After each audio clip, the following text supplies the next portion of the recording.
నమస్తే, welcome to prime nine special debate. నేను విసాయ్. Right, ఈరోజు స్పెషల్ డిబేట్ కార్యక్రమంలో భాగంగా రేపు తెలంగాణకు ప్రధాని నరేంద్ర మోదీ వస్తున్నారు. మూడవసారి ప్రధాని పదవి చేపట్టాక తొలిసారి వస్తున్నారు ఆయన. ఇక దీనికి సంబంధించి కూడా సికింద్రాబాద్ పరేడ్ గ్రౌండ్స్లో బీజేపీ బహిరంగ సభను ఏర్పాటు చేసింది.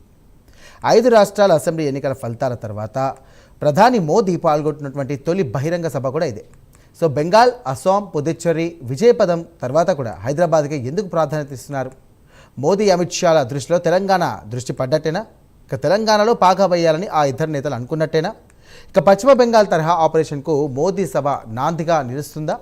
ఇక వచ్చే 2 ఏళ్లలో తెలంగాణ రాజకీయం వాడి వేడిగా ఉండబోతుందా? రైట్, ఈ ప్రశ్నలన్నీ కూడా జోరందుకుంటున్నాయి. వాస్తవానికి కాంగ్రెస్ పాలిత రాష్ట్రాల్లో బీజేపీ దూకుడుగా ఆపరేషన్ చేపడుతోంది. మరి బీజేపీ ఎత్తుగడలను అధికార కాంగ్రెస్ పార్టీ ఎలా ఎదుర్కొంటోంది?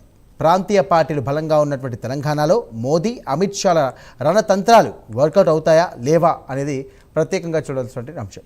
సో మొత్తం మీద ఇటు బీజేపీ పార్టీకి సంబంధించి కూడా తెలంగాణ రాష్ట్రంలో పాగా వేయడానికి పావులు కలుపుతున్నట్టు అనే అంశంగా కనబడుతుంది. దీనికి సంబంధించి కూడా మొత్తం మీద ఇటు అధికారంలో ఉన్నటువంటి కాంగ్రెస్ పార్టీతో డి అనే చందంగా కూడా మారే అవకాశం ఉంది. చూద్దాం మరి దీనికి సంబంధించి కూడా రాజకీయాలు ఎలా ఉంటాయి, ఏం కటే అనేది సంబంధించి కూడా విశ్లేషించుకునే అవకాశం ఉంది. రైట్, ఈరోజు మన స్పెషల్ డిబేట్లో సంబంధించి ఈ డిబేట్కి సంబంధించి ఇదే అంశానికి సంబంధించి మనతో పాటు చర్చలో పాల్గొనడానికి మహేష్ గారు, బీజేపీ అధికార ప్రతినిధి, వారు సిద్ధంగా ఉన్నారు. దీంతో పాటు నిరంజన్ యాదవ్ గారు, తెలంగాణ కాంగ్రెస్ టీపీసీసీ సేవాదల్ మరియు సీనియర్ నాయకులు. నమస్కారం అండి మహేష్ గారు. నమస్తే అండి. నమస్తే. సో మొత్తం అయితే ప్రధాని మోదీ తెలంగాణకు వస్తున్నారు.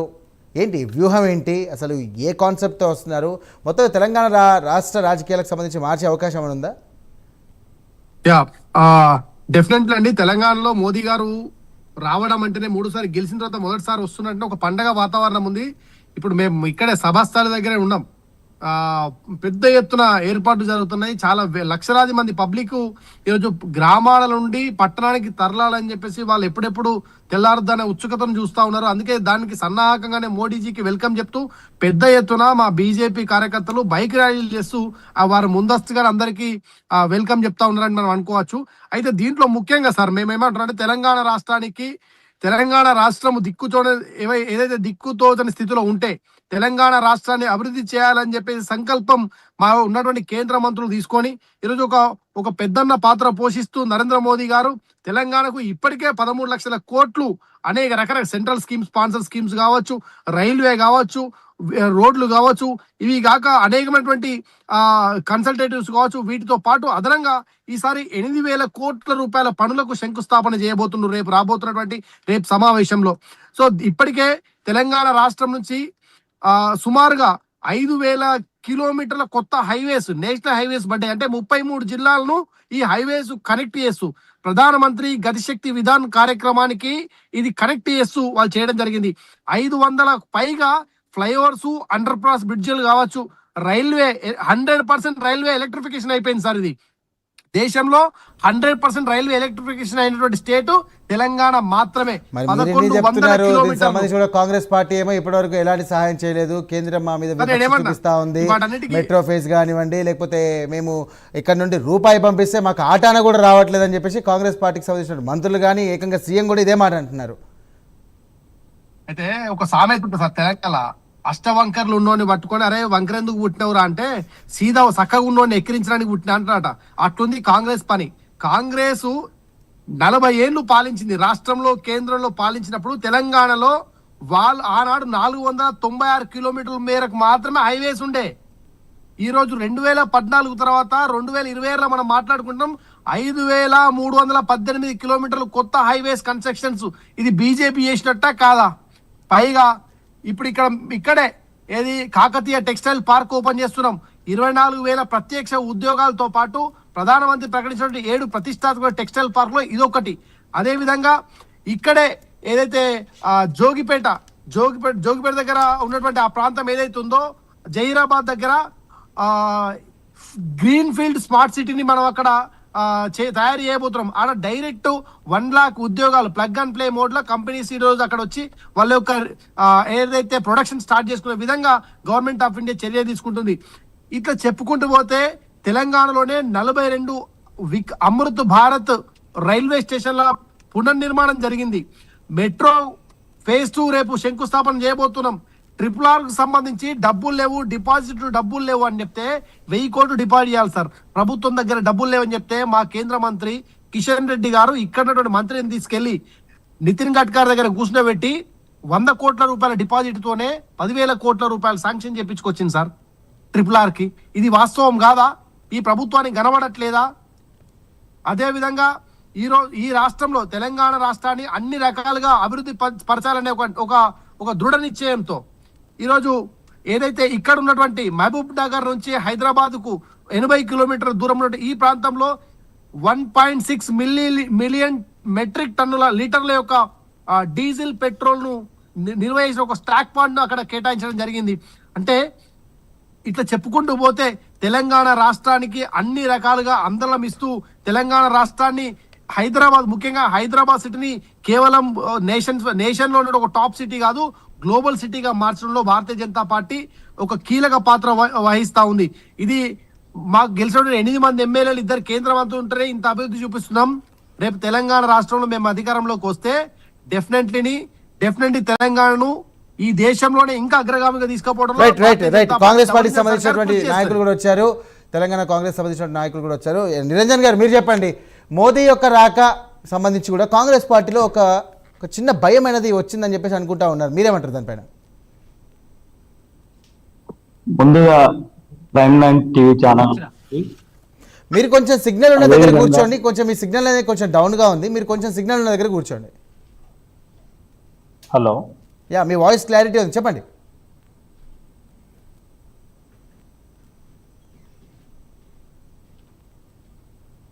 రైట్, సో మీరు చెప్పండి విజయ్ గారు, మీరు చెప్పండి దీనికి సంబంధించి కూడా. మొత్తం మీద అయితే ఇటు మోదీ రావడం వల్ల బీజేపీ నాయకత్వం సంబంధించి కూడా కొంచెం మార్పులు ఏమైనా వచ్చే అవకాశం ఉందా? ఎందుకంటే ఇప్పటికే గ్రూప్ రాజకీయాలు పెద్ద ఎత్తున నడుస్తున్నటువంటి తరుణంలో మోదీ యొక్క రాకతో రాబోయే ఎలక్షన్లలో ఖచ్చితంగా మీరు అధికారం రాబోయే అవకాశం ఏమైనా ఉందా? వినబడుతుందండి మీకు?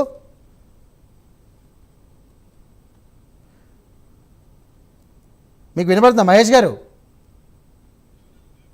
వినిపిస్తుందండి. మీరు మ్యూట్ లో ఉన్నారు. ఒకటి నా క్వశ్చన్ వినబడిందా? సో Ah, మొత్తం వినపడింది. రాకతో ఇటు కాంగ్రెస్ పార్టీకి సంబంధించి కూడా భయం మొదలైందా?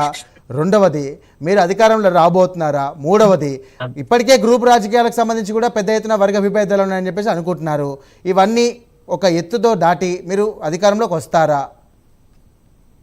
సార్, తెలంగాణలో మోడీ గారు రావడం కాదు, బెంగాల్లో ఎలక్షన్ గెలిచిన తర్వాతనే కాంగ్రెస్ బీఆర్ఎస్ పార్టీలో ఒక దడ మొదలైందనేది మాత్రం వాస్తవము.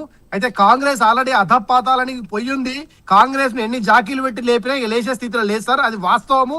ఎందుకంటే రేవంత్ రెడ్డి తర్వాత కాంగ్రెస్ పార్టీ చేసినటువంటి కమిషన్, కరప్షన్, క్రైమ్ ఏదైతే ఉందో ఈ తెలంగాణ రాష్ట్రంలో పెచ్చుమీరిపోయింది. ఒక 200 మంది కాంట్రాక్టర్లు పోయి ఏదైతే సెక్రటేరియట్ లో పెద్ద ఎత్తున ధర్నా చేసినట్టే ప్రభుత్వం సిగ్గుతో తలదించుకోవాల్సిన పరిస్థితి ఉంది సార్ ఎంతైనా. రెండో విషయం చెప్తా ఉన్నా, ఈరోజు నరేంద్ర మోడీ గారు తెలంగాణలో అడుగు పెడుతున్నారంటేనే ఈరోజు కాంగ్రెస్ సంబంధించిన మీడియా కావచ్చు, సోషల్ మీడియా కావచ్చు, ఒకవైపు బీఆర్ఎస్ సంబంధించిన సోషల్ మీడియా కావచ్చు, తెలంగాణ ఏదో దోచుకపోతున్నారు, తెలంగాణలో మా పైన దాడులు చేస్తారు, బీహార్ సంస్కృతి మొదలైతుంది అనేలాంటి ఏదో విషయాలు మాట్లాడుతున్నారు సార్. ఈరోజు 15,000 crore తోని సర్ప్రైజ్ బడ్జెట్ లో ఉంది బీహార్ రాష్ట్రం కూడా. ఈరోజు బీహార్ ఉన్నటువంటి ప్రజలు బీహార్ ప్రజలు కాదు, మరి ఎందుకు బీహార్ లో పోయి ఈ ఉన్నటువంటి రేవంత్ రెడ్డి ప్రచారం చేయాలి అంటే నేను ఏమన్నా సార్, వీళ్ళకు భయం వెన్నులో వణుకు ప్రారంభమైంది. దాంట్లో ఎలాంటి అతిశయోక్తి లేదు. భారతీయ జనతా పార్టీ వచ్చిందంటే మా ఆటలు సాగదు, మేము చేస్తున్న అవినీతి డెఫినెట్ గా బయట పెడుతుంది, మేము తిన్న డబ్బులను కక్కిస్తుంది అనే ఒక భయం కూడా ఈ 2 పార్టీలలో ఉన్నాయి. కాబట్టి 2 ఒక్కటై మొన్న చూసారు కరీంనగర్ లోపల. ఎందుకండి అంత అసహనం ఎందుకు? ఎట్లా పడితే అట్లా మాట్లాడుతూ కేంద్ర మంత్రి మీద అనుచిత వ్యాఖ్యలు చేసి అక్కడ ఉన్నటువంటి ఒక అల్లర్లకు కారణమైనటువంటి క్రిషాంక్, అక్కడ అల్లర్లకు కారణమైనటువంటి పాడి కౌశిక్ రెడ్డి పైన ఇప్పటి వరకు టీఆర్ఎస్ పార్టీ ఎలాంటి యాక్షన్ తీసుకోలేదు. ఇక రేపు చూడాలి, ప్రభుత్వంకు 8,000 కోట్లతో తెలంగాణ అభివృద్ధి చేయబోతున్న నరేంద్ర మోడీ గారి ప్రోగ్రామ్ కు నరేంద్ర మోడీ గారికి వెల్కమ్ చేయడానికి ముఖ్యమంత్రి గారు వస్తారా రానా అనేది కూడా ఒక బిగ్గెస్ట్ క్వశ్చన్ మార్క్. ఇప్పటి వరకు అయితే సీఎంఓ నుంచి ఎలాంటి రిలీజ్ చేయలేదు, ఎవరు ఉంటారు ఏంటి అనేది కూడా, అది కూడా చూడాల్సిన అవసరం ఎంతైనా ఉంది సార్. ఏదేమైనప్పటికీ ఈ తెలంగాణ రాష్ట్రంలో ప్రత్యామ్నాయం బీజేపీ మాత్రమే. తెలంగాణ రాష్ట్రానికి కట్టుబడి ఉంది. తెలంగాణ ప్రజల యొక్క జీవన ప్రమాణాలు మెరుగుపడాలంటే డబల్ ఇంజన్ సర్కార్ రావాల్సిందే అని చెప్పేసి తెలంగాణ ప్రజలు మొత్తం కూడా ఈ యొక్క బీజేపీ వైపు చూస్తుంది అనడంలో ఎలాంటి అతిశయోక్తి లేదు సార్. రెండో విషయం మీకు చెప్పాలనుకుంటున్నా ఈరోజు బీఆర్ఎస్ పార్టీ గత 10 ఏళ్ళు చేసినటువంటి దోపిడీ, కాంగ్రెస్ పార్టీ 2 ఏళ్ళు దోపిడీ, ఈ రెండు కూడా సమపాలనగా జరిగినాయి. వాళ్ళు 10 ఏళ్ళు చేసారు, వీరు 2 ఏళ్ళు చేసారు.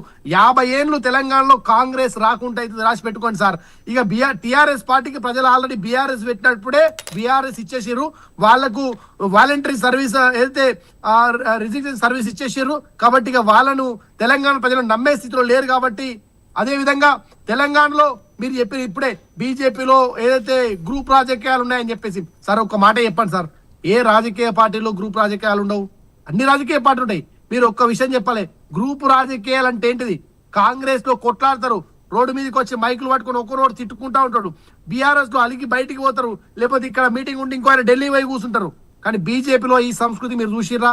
ఎక్కడన్నా మా రాష్ట్ర అధ్యక్షుడు ఒక పిలుపిచ్చి ఇగో తెలంగాణ వ్యాప్తంగా మనం పలానా రాష్ట్రోరోకాలు చేయాలి అంటే ప్రతి ఎమ్మెల్యే ఎంపీ కలిసి కార్యకర్తతో పాటు అందరూ పోయి ఈరోజు కళ్ళాలలో వెళ్ళి వడ్లు కొనాలి, తడిసిన ధాన్యాన్ని కూడా కొనాలి అని చెప్పేసి రైతులను పరామర్శించే కార్యక్రమం మొదలు పెడితే, పిలిపిస్తే ప్రతి ఎమ్మెల్యే ఎమ్మెల్సీ ప్రతి జిల్లాకు ఒక్కొక్కరు ఇన్ఛార్జ్ చేసి ఆ జిల్లాలో పోయి పనిచేసారు.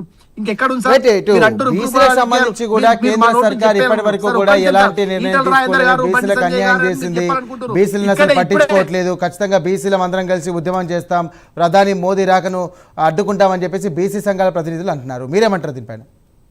సార్ వాళ్ళకు చిత్తశుద్ధి ఉంటే, బీసీల మీద ప్రేమ ఉంటే పోయి రేవంత్ రెడ్డి దగ్గర పోయి ధర్నా చేయాలి. ఎంతమంది మంత్రులు, ఎంతమంది బీసీలకు మంత్రి పదవి ఇచ్చారు, ఎంతమంది ఇప్పుడు బీసీలకు బీసీ వెల్ఫేర్ కోసం ఆయన చేస్తున్నది ఏంది? కులానికి ఒక కార్పొరేషన్ పెట్టి కులాల మధ్య విడగొట్టడం తప్ప కార్పొరేషన్లకు ఎన్ని వేల కోట్లు కేటాయించిండు. రాజీవ్ యువ వికాసాల పేరు మీద యువతకు రుణాలు ఇస్తానన్నాడు. ఏం రుణాలు ఇచ్చారు? ఈరోజు బీసీ సంఘాలన్నింటినీ కూడా తప్పుదో పట్టించే ఒక ప్రయత్నము రేవంత్ రెడ్డి చేస్తా ఉన్నాడు. దాంట్లో ఎలాంటి అతిశయోక్తి లేదు sir. Bharatiya Janata party be committed for BC sir. మా ప్రధానమంత్రి భారతీయ బీసీ ఈరోజు ఎన్నడూ లేని విధంగా కేంద్ర మంత్రిత్వ శాఖలో 27 మంది బీసీలకు ఈరోజు మంత్రివర్గంలో చోటిచ్చినటువంటి ఘనత భారతీయ జనతా పార్టీ. 27 మంది బీసీలకు 27 మంది. ఇప్పుడు కులగణన జరుగుతా ఉంది, కులగణన కూడా ఈరోజు దేశవ్యాప్తంగా జరుగుతా ఉంది. బీసీ అయితే నేషనల్ ఓబీసీ కమిషన్ కు చట్టబద్ధత తీసుకొచ్చింది భారతీయ జనతా పార్టీ. బీసీల పైన మాకున్న సార్ చిత్తశుద్ధి. మేము మాటల ప్రభుత్వం కాదు, చేతల ప్రభుత్వం అని చెప్పేసి మేము నిరూపిస్తున్నాం. అయినప్పటికీ కూడా ఇప్పుడున్నటువంటి ఈ ఎవరైతే మొన్న హనుమంత్ అన్న పెద్ద మనిషి, పెద్ద ఆయన, ఇంత నువ్వు గైడ్ చేసే స్థాయిలో ఉన్నావు, నీకే మంత్రి పదవి ఇయ్యలే. మొన్న సలహాదారుడు ఇచ్చిండు, మోడీ గారు వస్తున్న సందర్భంగా నువ్వు ఈ రోజు బయటకు వచ్చి నేను నిరాహార దీక్ష ధర్నా చేస్తా అని చెప్తున్నావు. మీకు సమాధానం మా భారతీయ జనతా పార్టీ. మహేష్ గారు మీ వర్షన్ ఇలా ఉందండి. ఓకే రైట్, మీ వర్షన్ ఇలా ఉంది. కాంగ్రెస్ పార్టీ ఏమంటుంది? ఇప్పటి వరకు కూడా ఎటువంటి న్యాయం చేయలేదు. మేము గతంలో చూసుకున్నట్టయితే 2 సంవత్సరాల నుండి కూడా ఇప్పటి వరకు ఎలాంటి నిధులు ఇవ్వలేదు, అలాగే ప్రత్యేక ప్రాజెక్టులు ఇవ్వలేదు, మూసీ పునర్జీవ పథకానికి సంబంధించి కూడా ఒక ప్రత్యేక ప్యాకేజ్ ఇవ్వలేదు, మెట్రో ఫేజ్ 1 సంబంధించినటువంటి ఒక విస్తరణ పనులకు సంబంధించి ఒక డిస్ట్రిబ్యూషన్కి సంబంధించినటువంటి డబ్బులు ఇవ్వలేదు, ఏ ప్రాజెక్టుకి సంబంధించినటువంటి కూడా ప్రత్యేకమైనటువంటి ప్యాకేజ్ ఇవ్వలేదు. కేంద్రం నుండి రావడం మాత్రం గుండుస్తున్నా, రాష్ట్రం నుండి మాత్రం పన్నులు మాత్రం పోతా ఉన్నాయి, కానీ ₹1 కూడా రావట్లేదు అని అంటుంది. సో మోదీ రాకతోనైనా సీఎం రేవంత్ రెడ్డి గెలుపుతారేమో అని వాళ్ళు అనుకుంటున్నారు. సో మీరేమంటారు? నేను అదే అంటున్నా సార్, గతంలో ముఖ్యమంత్రి వెల్కమ్ చెప్పకైనా తెలంగాణకు వచ్చినటువంటి నరేంద్ర మోడీ గారు తెలంగాణ ప్రజల పైన ప్రేమతోని చిత్తశుద్ధితోని 12,000 కోట్లు ఇచ్చిండు అనేది వాస్తవము. ఈ రాష్ట్ర సర్కార్ ఏర్పడిన తర్వాత 1,18,000 కోట్లు విడుదలైనాయని చెప్పి అనేది వాస్తవము. నేనేమంటా, ఈయనకి ఇంకా అంతగానం లేకపోతే మా పార్టీ ఆఫీస్కి వస్తే మేము ఒక పెద్ద బుక్ పట్టుకపోయి ఇస్తాం. లేదంటే రేపు పొద్దున రేపు మోడీ గారు వెళ్ళిపోయిన తర్వాత ఎల్లుండి మాకు సమయం ఇవ్వమని చెప్పండి కాంగ్రెస్ వాళ్ళను. మేము వచ్చి దేనికి ఎన్ని రూపాయలు ఇచ్చాము తెలంగాణ సర్కార్ అనేది ప్రతి రూపాయితో లెక్కతో సహా పుస్తకం పట్టుకొచ్చి ఇచ్చిపోతాము. పర్మిషన్ చేయడానికి కాంగ్రెస్ నాయకులు సిద్ధంగా ఉన్నారా? గాంధీ భవన్ గేట్లు తెరుస్తారు, తెరుమని చెప్పండి. లేదంటే మా పార్టీ ఆఫీస్ రండి, మేము మంచిగా చక్కగా మజ్జిగ ఇస్తాం, కూర్చొని మజ్జిగ తాగి మేము చూపించిన లెక్కలు చదువుకొని పోండి. నేను చెప్పిన దానికి ₹1 తక్కువ ఉన్నా మీరు ఏం చెప్తే అది వింటాం. రెండోది, రేపు నరేంద్ర మోడీ గారిని కలుస్తుంది కదా సీఎం రేవంత్ రెడ్డి, ఎప్పుడు పడితే అప్పుడు ఏది పడితే అది మాట్లాడుతుంటారు. మొన్న అసెంబ్లీలో మాట్లాడుతూ తెలంగాణకు కేంద్ర ప్రభుత్వము నిధులు ఇవ్వడం వల్లనే తెలంగాణ అభివృద్ధిలో చాలా కీలకమైంది అని చెప్పేసి ఆయనే చెప్పిండు. తెలంగాణ అసెంబ్లీలో చెప్పిండు, బయట కాదు. మేము అదే అంటున్నాం సార్, ప్రభుత్వం ఏదైనా ఉండొచ్చు, కాంగ్రెస్ ఉండొచ్చు, బీఆర్ఎస్ ఉండొచ్చు, ఇంకెవరు ఉండొచ్చు, డెఫినెట్లీ రాష్ట్ర ప్రయోజనాలు ముఖ్యం. ఫెడరల్ సిస్టమ్ లో రాష్ట్రాల అభివృద్ధి కూడా ముఖ్యం. కాబట్టి ఏదైతే 5 ట్రిలియన్ ఎకానమీలో తెలంగాణ కూడా మినిమం 1 ట్రిలియన్ ఎకానమీ కావాలని కోరుకోవడంలో భారతీయ జనతా పార్టీ ఉంది. కాబట్టే ఈ రోజు రేపు నరేంద్ర మోడీ కలిసినటువంటి గౌరవ ముఖ్యమంత్రి గారు కూడా అడగచ్చు, సార్ తెలంగాణకు వచ్చినా మీకు స్వాగతం చెప్తున్నా, మా తెలంగాణకు మాకు ఇప్పటి వరకు కూడా మీరు నిధులు లేదు, మరి నిధులేమో ఇవ్వండి అని అడుగుమని చెప్పు. రేపు ఒకసారి ఉందా ధైర్యం? మోడీ గారు అడిగే ధైర్యం ఉందా? కేవలం తెలంగాణలో మత జాతీయతకు సంబంధించినటువంటి అంశాలే ప్రధాన ఎజెండాగా బీజేపీ పార్టీ తీసుకెళ్తుందని చెప్పేసి ప్రధానంగా కాంగ్రెస్ పార్టీ ఆరోపిస్తున్నటువంటి మాట, మీరేమంటారు? సార్ ఒక్కసారి మళ్ళీ రిపీట్ చేయరా ప్లీజ్. తెలంగాణలో మత రాజకీయాలు కానివ్వండి, జాతీయత రాజకీయాలకు సంబంధించి కేంద్ర బిందువుగా, అలాగే దాని యొక్క ప్రధాన ఎజెండాగా బీజేపీ పార్టీ ముందుకు తీసుకెళ్తుంది తప్ప అసలు వేరే అంశం అనేది తీసుకోదు అని కాంగ్రెస్ పార్టీ కానివ్వండి, ఇటు బీఆర్ఎస్ పార్టీ తీసుకున్నటువంటి ఒక మాట, మీరేమంటారు? ప్రైమ్ 9 ద్వారా నేను కాంగ్రెస్ పార్టీ నాయకులకు, ఒకవైపు బీఆర్ఎస్ పార్టీ నాయకులు ఇద్దరికి తెలియజేయండి ఏంటంటే, ఈరోజు మత రాజకీయాలకు డివైడ్ అండ్ రూల్స్ అనే పాలిటిక్స్ కు పెట్టింది పేరు కాంగ్రెస్ పార్టీ. నెత్తి మీద టోపీ పెట్టుకొని కాంగ్రెస్ అంటేనే ముస్లింల పార్టీ, ముస్లింలు ఉంటేనే కాంగ్రెస్ పార్టీ ఉంటుందని చెప్పి జూబ్లీ హిల్స్ ఎలక్షన్ లో రేవంత్ రెడ్డి గారు మాట్లాడింది వాస్తవం కాదా అనేది ఒక్కసారి వాళ్ళు అనుకోవాలి. మత రాజకీయాలు భారతీయ జనతా పార్టీ రూల్ చేస్తున్న ఏ స్టేట్ లోనైనా కమ్యూనల్ రైట్స్ జరిగినాయా అనేది 2. 3వది, ఈరోజు కులం పేరు చెప్పి, మతం పేరు చెప్పి, వర్గాలుగా విభజించి, ప్రాంతాలుగా విభజించి, భాషలుగా విభజించి రాజకీయం చేసిన ఒక దుర్మార్గమైనటువంటి సంస్కారము ఈ కాంగ్రెస్ పార్టీ, బీఆర్ఎస్ పార్టీ చేసినటువంటి 2 పార్టీలు కూడా Bharatiya Janata party never and ever మేము ఎప్పుడు కూడా మతం పేరు మీద, కులం పేరు మీద రాజకీయం చేయలే. ఈరోజు బెంగాల్ ఎలక్షన్ లో కూడా మతం పేరు మీద రాజకీయం టీఎంసీ గూండాలు చేసిరు. వాళ్ళు మాట్లాడుతూ, వాళ్ళు పాటలు పాడుతూ మా మదిలో కాబా ఉంది, మా కండల్లో మదీనా ఉందని చెప్పి మాట్లాడతారు. మరి హిందువులు ఇంత పెద్ద ఎత్తున దుర్గా కాళీ పుట్టినటువంటి గడ్డ బెంగాల్లో కాళీమాతకు జై, జై శ్రీరామ్ అంటే తప్పేందని చెప్పేసి ఈ సందర్భంగా తెలియజేస్తున్నారు. మతం పేరు మీద రాజకీయాలు, కులం పేరు మీద రాజకీయాలు చేయడం కాంగ్రెస్ మహేష్ గారు, ఇన్ని రోజులేమో డబుల్ ఇంజన్ సర్కార్ అన్నారు, ఇప్పుడు త్రిబుల్ ఇంజన్ సర్కారా, డబుల్ ఇంజన్ సర్కారా? డెఫినెట్లీ రేపు హైదరాబాద్, గ్రేటర్ హైదరాబాద్ లో ఎలక్షన్ జరిగితే మేము తప్పకుండా ఈ జిహెచ్ఎంసీ పరిధిలో 300 సీట్లు అయినాయి. 300 సీట్లు డబుల్ ఇంజన్ సర్కార్ వల్లే, డబుల్ ఇంజన్ సర్కార్ వస్తేనే ట్రిపుల్ ఇంజన్ సర్కార్ అవుతుంది. లేదు, డబుల్ ఇంజన్ సర్కార్ వల్లే వస్తే కనుక ఖచ్చితంగా తెలంగాణ అభివృద్ధి చెందుతుందని చెప్పేసి అంటున్నారు. సో ఇప్పుడు ఉన్నటువంటి కాంగ్రెస్ సర్కార్ని దాటాలంటే త్రిబుల్ ఇంజన్ సర్కార్ అవసరమా, డబుల్ ఇంజన్ సర్కార్ దాటడం అవసరమా చెప్పండి. తెలంగాణలో అధికారంకి వస్తే కాంగ్రెస్ దాటడం పెద్ద లెక్కే కాదు సార్. కాంగ్రెస్ ప్రజలు రేపు అధపాతాలని దొక్కుతారు. 50 ఏళ్ల వరకు తెలంగాణలో కాంగ్రెస్ రాదుగా. మార్క్ మై వర్డ్, రాసి పెట్టుకోండి. రేపు ఎలక్షన్ నోటిఫికేషన్ రిలీజ్ కావడం కంటే 5-6 నెలల ముందే కాంగ్రెస్ పార్టీ ఎమ్మెల్యేలు, మంత్రులు రిజైన్ చేస్తారు, రాసి పెట్టుకోండి. ఇప్పుడున్నటువంటి మంత్రివర్గంలో మంత్రులల్లా 2-3 తప్ప ఎవరు గెలవరు, అందరూ ఓడిపోతారు. ఉన్నోళ్ళు కూడా మిగతా తట్టాపుట్ట సర్దుకొని వచ్చి బీజేపీలో లైన్ కడుతారు, బీజేపీలో జాయిన్ అవుతామని చెప్పేసి. ఇప్పటికే మేము చెప్తున్నాం, అయ్యా మీరు మా దాంట్లోకి ఏమొద్దు, ఇప్పుడు మీరు చాలా అవినీతి చేసిర్రు, మీరు మా దాంట్లోకి వద్దు అని చెప్తున్నాం. ఇంకా కొద్దిమంది వస్తామంటే మీరు రిజైన్ చేసి రమ్మని చెప్తున్నాం. మేము రిజైన్ చేసి రండి, మీకు మళ్ళీ ఎలక్షన్లు వండి బీజేపీ సింబల్ మీద గెలవండి కావాల్సి అని చెప్పేసి చెప్తున్నాం తప్ప మేము పార్టీలకు తీసుకునే ప్రసక్తే లేదు. ఇట్లా అవినీతి పనులను, అక్రమాలు చేస్తున్న ఎవరిని తీసుకునే ప్రసక్తే లేదు. తెలంగాణలో డెఫినెట్లీ బరాబర్ భారతీయ జనతా పార్టీ గెలవబోతుంది. ఇక్కడ కాంగ్రెస్ ను ఓడగొట్టడం చాలా చిన్న పని, నల్లేరు మీద నడకనే. రేపు భారతీయ జనతా పార్టీ పెద్ద ఎత్తున మెజార్టీతో ఇక్కడ సర్కార్ లో రాబోతున్నాం. జిహెచ్ఎంసీ లో కూడా మీరు చూడండి కాబోతా ఉంది. రైట్ మహేష్ గారు, ఒక్క నిమిషం మహేష్ గారు, ఒక్క నిమిషం. సిగ్నల్ కరెక్ట్ గా వచ్చినట్టు నిరంజన్ గారు వచ్చారు. నిరంజన్ గారు వినపడుతుందా?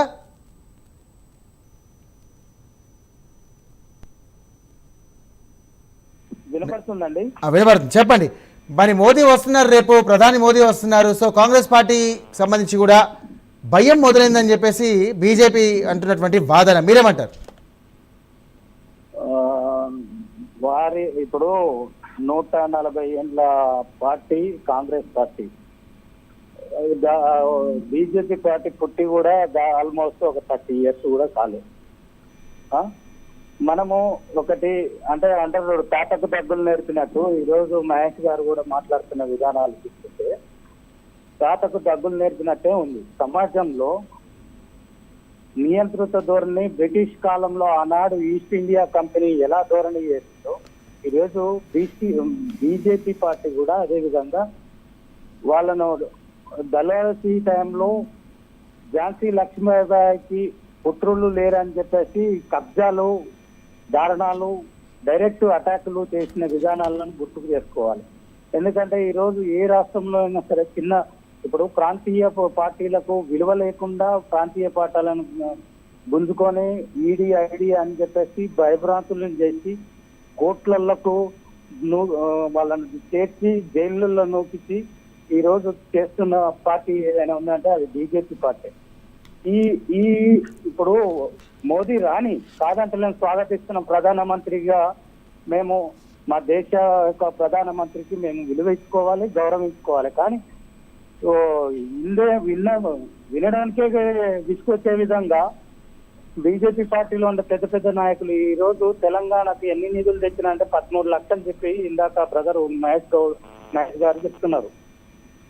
ఐఐటి రైట్ నిరంజన్ గారు, థ్యాంక్ యూ వెరీ మచ్ అండి. Thank you very much Mahesh గారు. సో మొత్తం మీద అయితే తెలంగాణలో బీజేపీ తన పాగాన్ని వేయడానికి పావులు కదుపునట్టుగా తెలుస్తోంది. మొత్తం మీద ఇటు ప్రధాని మోదీ యొక్క సంబంధించినటువంటి పర్యటనతో ఇటు రాష్ట్ర రాజకీయాలు ఒక్కసారిగా వేడెక్కే అవకాశం ఉన్నట్టుగా కనిపిస్తుంది. ఇటు కాంగ్రెస్ పార్టీ కానివ్వండి, ఇటు బీఆర్ఎస్ పార్టీ కానివ్వండి, ఇటు బీజేపీ పార్టీ కానివ్వండి, మొత్తం మీద కేంద్రానికి సంబంధించి కూడా నిధులు వచ్చే అవకాశం ఉన్నాయని చెప్పేసి బీజేపీ పార్టీ అంటున్నటువంటి వాదన. కానీ ఇప్పటివరకు ఎలాంటి నిధులు రాలేవని చెప్పేసి కాంగ్రెస్ పార్టీ అంటున్నటువంటి వాదన. అసలు ఇద్దరు ఒకటే అని చెప్పేసి బీఆర్ఎస్ పార్టీ అంటున్నటువంటి వాదన. ఎవరి మాట ఎక్కడ నిజం అనేది తెలుస్తుంది. సో ఇది ఇప్పటివరకు నన్ను స్పెషల్ డిబేట్. మరో అంశంతో మళ్ళీ కలుద్దాం. అంతవరకు చూస్తున్నానండి ప్రైమ్ నైన్.